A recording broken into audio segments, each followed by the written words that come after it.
We need to talk about spiritual narcissism, something that's extremely dangerous, and definitely the time has come to talk about it on this channel. You are watching Afterlife Topics and Metaphysics. This is Cyrus coming at you tonight from North India in the Himalayas. Just here, went down to the marketplace. There's this really cool Tibetan guy who makes all kinds of yummy desserts. So I bought a rum brownie which it's made from this really strong spiced rum, but it tastes great when you make like chocolate desserts out of it. And a lassi. Lassis are yogurt drinks, very popular in India. I get sick a lot drinking lassis from restaurants. I notice when I buy these little cardboard bottled lassis, I don't get sick, and they taste really good, so I drink these. Anyway, so, a lot has been spoken about with spiritual narcissism, and putting it in Google. Actually, this Huffington Post article came up that's on the screen right now. And this is actually a really good article. That's at huffpost.com, The Allure of Spiritual Narcissism.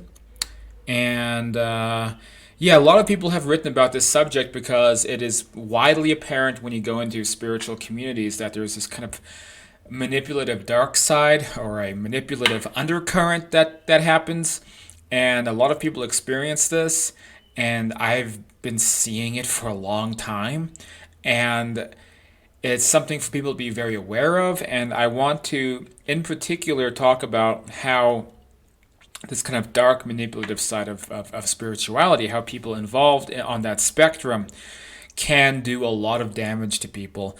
And I'm going to talk about how that kind of damage can occur, how to protect yourself, and all of that here at Afterlife Topics. So if you like this kind of stuff, please go down, hit that subscribe button. And if you want to support what I'm doing, it's almost impossible to put the time and effort into all the different projects I'm doing without sponsors. So if you want to head to the Patreon page, patreon.com/afterlife topics. The link is down below in the description. That means the world to me if you would do that. So to continue with the video. So spiritual narcissism, in my definition, is that people who have this disconnected, inflated sense of themselves, when they are introduced to spiritual topics, even topics of self-development, with a normal person, they would approach the subject humbly and hopefully integrate concepts to be able to live a more fulfilling, more connected life to other people. But we cannot underestimate the sheer extent that people in this world look for fame, power, control, and concepts like that. And like everything in life, if you want to talk about the Buddhist middle path, it looks for, shall we say, a middle ground or a moderate approach to things. Even the human desire for things like power and control is part of a balance. Like, how can somebody change the world unless perhaps certain people have a desire to come into power? Certainly somebody like Gandhi had a desire to come into power, and from that desire for power, great and positive changes happened. And we can see that throughout life and throughout history. So, there's this great balance of yin and yang forces in the universe that we can all learn from.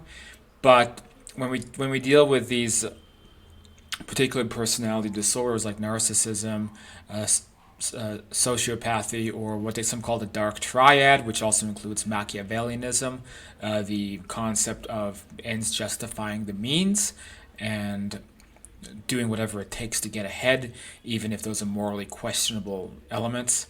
Then if you combine a soul that is deeply rooted in that darker spectrum with spirituality, which is a loose topic for groups and concepts that involve connection with higher realms and self-development, it's a really nasty toxic mix, because these concepts often involve people who become students, people who follow other people, people who are looking for answers in life. And all of these things can trigger the motivations of narcissistic personalities.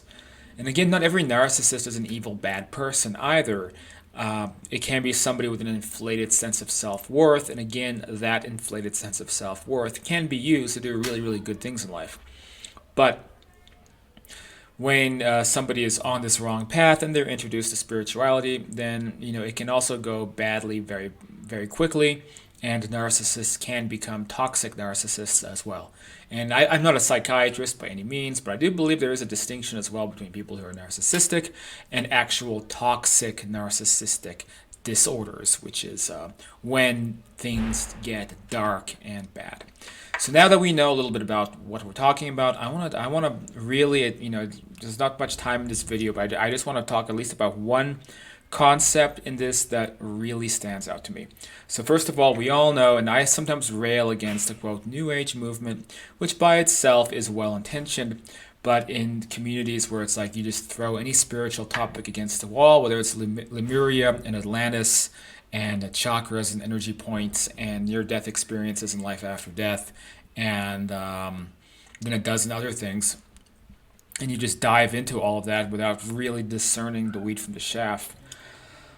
There's a lot of like sort of vain personalities that come out of this, where people who are claiming enlightenment, and this is a big warning sign for me, is when you have, whether it's an entire group, a community, a clique, or one person claiming enlightenment, or even concerned and worrying about the concept of enlightenment. This to me now is a big warning sign, because enlightenment is one of the quickest ways that these narcissistic communities start lording over other people and claiming superiority. It's like, well, I don't eat meat, therefore I'm enlightened and you're not. That's one of the most common elements, but there's many other elements of this.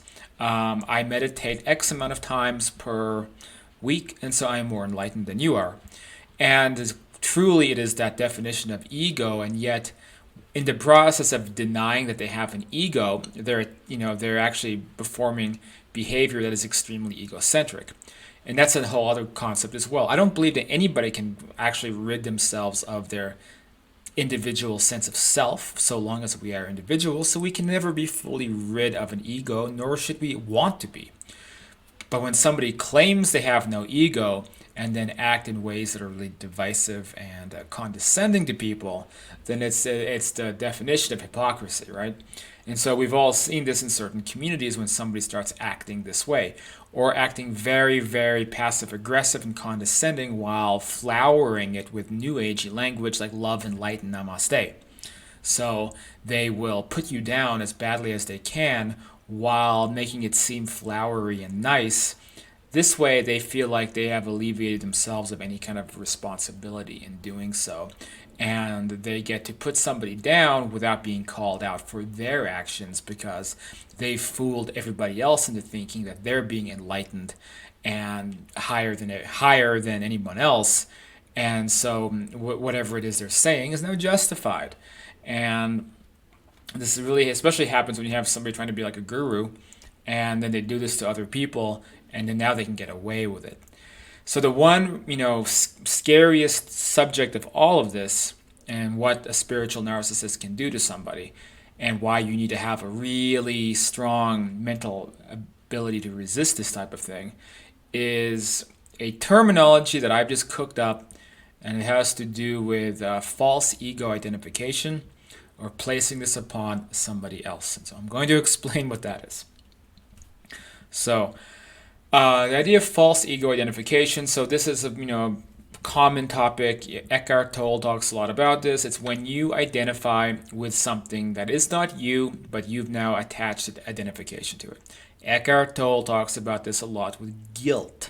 So if you've done something bad in your life, and then now you identify with that bad thing that you've done, and as a result, it brings about shame and darkness into your life, because you identify who you are as a person with something that you feel ashamed about. So it's ego identification. Or there's even ego identification with something that's going to bite you in the ass later, like your job. You think that your identity as a person is dependent upon some position you have in society, and if you lose that position, then what's going to happen? Quick break, drink a lassie. and have a bite of this delicious rum brownie. Okay, so ego identification. Well, that's a problem that everybody in life faces. And the more you become internal in your own self and able to, be present with who you really are, then, the less attached you are to ego identifications. And, that's a big part of living, unquote, higher vibration life. We talk about life after death on this channel a lot, and all the reports from, great authors like Jurgen who talk about the other side. I mean, that's the reason that people are in these dark conditions sometimes in the kind of astral plane. It's because they have such an intense ego identification and built upon shame and darkness and hatred of themselves. So it's a dangerous thing. It's very dangerous. So the spiritual narcissist is able to study and learn about complex metaphysical spiritual subjects. And instead of using that positively, they become essentially the dark Jedi. Although you could argue the dark Jedi are a bit more honest, at least in their appearance, in the sense that they wear black robes and have red lightsabers and look scary, whereas the spiritual narcissist hides behind pendants and symbols and crystals and white robes, and you wouldn't realize just what kind of evil intentions they might be harboring. So they learn these spiritual concepts, and then they think, how can I actually use these tools as a weapon against other people? And I'm telling you, friends, this is very similar to what we might call black magic. It's like one step away from that. So the concept of ego identification, they begin to wonder how they can make somebody, or they can induce toxic ego identification in somebody else. And this is the dangerous weapon that they use. So what they will do is they will find a weakness that you have, and then they will attempt to fix your sense of self to that thing. And while doing this with a pretense of being full of love and light. So I'm going to just improv a possible example. Let's say that somebody has a gambling problem, okay? And they have in their family a spiritual narcissist. The narcissist thinks, for whatever reason, I want to destroy this person. And I know among his faults that he has a gambling issue. He goes down to the Indian casino once a week, and his finances will always seem to be in trouble.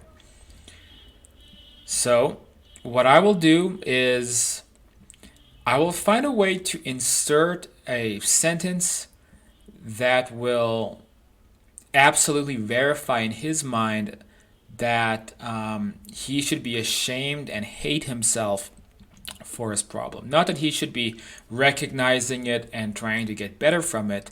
Their goal isn't to heal somebody. The goal is to make somebody aware of what a bad person they are because they have a particular problem. They may say something to the effect of, say Bob has the gambling problem.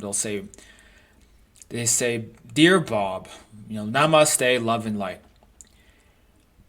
I am sorry that in this incarnation on the earthly plane, you have succumbed to a gambling addiction. And although your life has been ruined by this gambling addiction, perhaps other people will learn from the destruction of your life so they do not follow in your path. And perhaps someday you will crawl out of this and become a good person again. Namaste and blessings." So, this is highly individualized. That might not have an effect on some people, but they might tailor a kind of message like that to somebody so that it has the most amount of damage, even if it's not that specific example. I can think of other examples.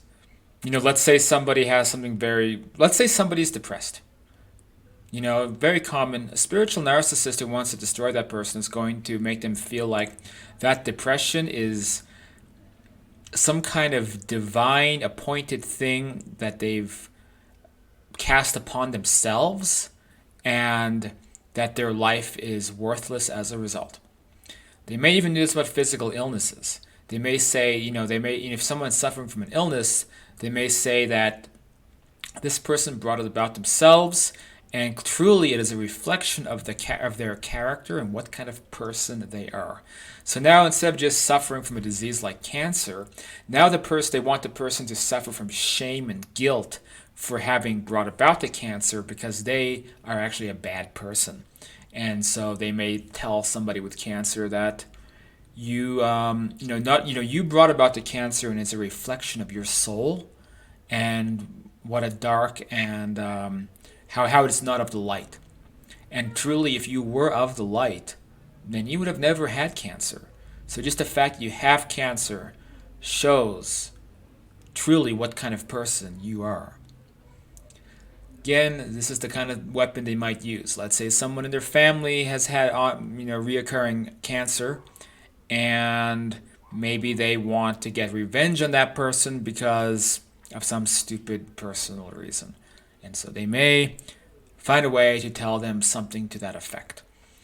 Now, somebody becomes vulnerable to this if they are also studying spiritual subjects, because then that's the way in. Because they know they're open and they're believing, they're receptive to these ideas, and that's the perfect opportunity to be able to crush and destroy that person using spiritual jargon. So those who are really good at this, they use this weapon all the time, and I've personally seen certain personality types, because I admin Afterlife Topics to Metaphysics. You guys see me on there. You'll see me there fighting with people a lot, and I don't deny it. Because when I see any attempt at manipulating people or trying to pull this shit on people, it triggers me, and I don't have any tolerance for it. And on other groups, I see this running rampant a lot. And you'll see, really nasty comments. Like, some of these narcissists make a game out of it, and then they will do it all day to people sometimes, just destroy people. And for them, it's fine. It's great. It feels good. It's what they want to do. Finally, with this spiritual narcissists, be extremely careful who you associate with outside the internet, joining groups or meditation circles or whatever it might be, because these are the places where some really bad people can lurk. So you have to just be mindful, because some people involved in spiritual paths, they tend to be really, sometimes really the best people you'll ever meet. But then there's that flip side, that parasitic flip side on all spiritual areas. And that's something you have to be ever mindful of. And finally, maybe you are a spiritual narcissist, and you need to consider if the first warning sign is if you feel a sense of superiority over anybody else because you think that you're more enlightened than other people. Well, I have news for you. More likely to find an enlightened person fixing your car at a gas station than in a temple chanting. Because the guy fixing your car might be attuned to the moment, filled with compassion, happy with his life, happy with his family, and just cares about making people's days better. Hopefully, it sounds like a great mechanic, actually, because a lot of mechanics are scumbags, but maybe it's a bad example, Could be the guy bagging your groceries at the grocery store. I mean, more likely to find probably real enlightened people in those situations than in temples or in New Age places chanting and performing rituals, or even practicing an Eastern religion like Buddhism. Buddhism is the original New Age sort of thing where people started realizing that they could pretend to be enlightened and kind of lord over other people. And not to say there isn't really enlightened people in Buddhism, but again, there's that same temptation. That's it for this video. Thanks for watching Afterlife Topics and Metaphysics. Hope you like these long-form, unedited podcast-style episodes of me talking. If you're curious about who I am, well, I'll just grab a book real quick. Hold on. When I said unedited, this is what I meant.